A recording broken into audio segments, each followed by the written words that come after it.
नमस्कार। इस समय हम लखनऊ के घंटाघर में मौजूद हैं और जैसा कि आप जानते हैं घंटाघर यहाँ का काफ़ी बड़ा है। कहा जाता है हिंदुस्तान का सबसे बड़ा घंटाघर एरिया के हिसाब से यही है। एक तरफ आप देखेंगे घंटाघर पड़ेगा और घंटाघर ठीक ठीक बगल में रोड क्रॉस करके एक इमारत, ऐतिहासिक इमारत पड़ती है जिसको सतखंडा कहा जाता है। इस सतखंडा की 7 मंजिला इमारत होनी थी, लेकिन किसी कारणवश इसका निर्माण अधूरा रह गया। इस बारे में कहा जाता है ये लखनऊ के नवाब मोहम्मद अली शाह ने 1837 से 1842 के बीच करवाया था और इसके आगे इस इमारत से जुड़े कई रोचक बातें फाजिल साहब बताएंगे। कुछ इतिहासकारों का दावा ये है कि इस इमारत के बारे में कि मोहम्मद अली शाह ने इस इमारत को बनवाने का जो उनका मुख्य उद्देश्य रहा है कि यहाँ से शहर का नज़ारा देख सकते हैं। और एक दूसरा उनका जो उनके ऊपर दावा किया गया है, एक दूसरा दावा ये है कि यहाँ से चांद मतलब जैसे ईद का चांद होता था तो ईद का चांद देखने के लिए इस इमारत का निर्माण करवाया गया।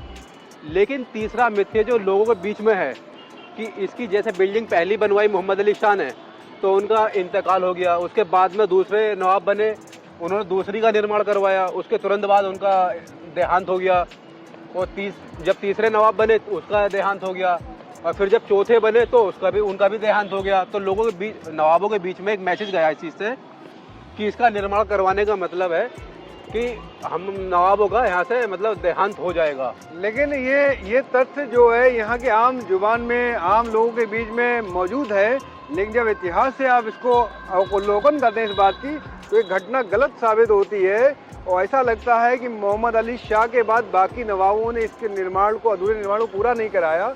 बाकी इसके पीछे इसका एक कारण और है, मैं आपको बीच में रोकता हूँ कि ये इसका जो सबसे ऊपर का जो पोर्शन है वो श्री अखिलेश यादव ने अपने कार्यकाल में करवाया था।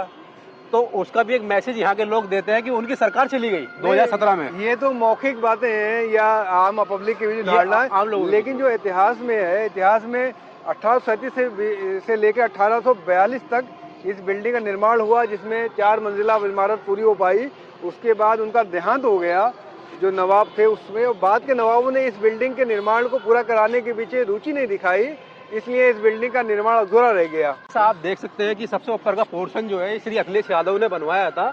जब घंटाघर का निर्माण करवाया था उन्होंने, इसका घंटाघर पर मतलब विकास के कार्य करवाए थे, तो उन्होंने 2017 में इसका कार्य करवाया था। तो उसके तुरंत बाद में उनकी सरकार चली गई थी उत्तर प्रदेश से।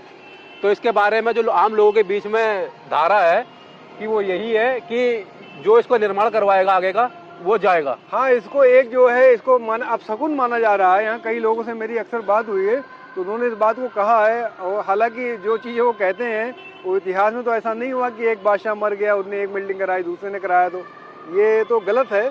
लेकिन ये हुआ कि उस फिलासफी को एक मजबूती मिली अखिलेश यादव के निर्माण के बाद सरकार जाने पर। तो ऐसा कोई इतिहास से नहीं साबित हुआ है उस बात।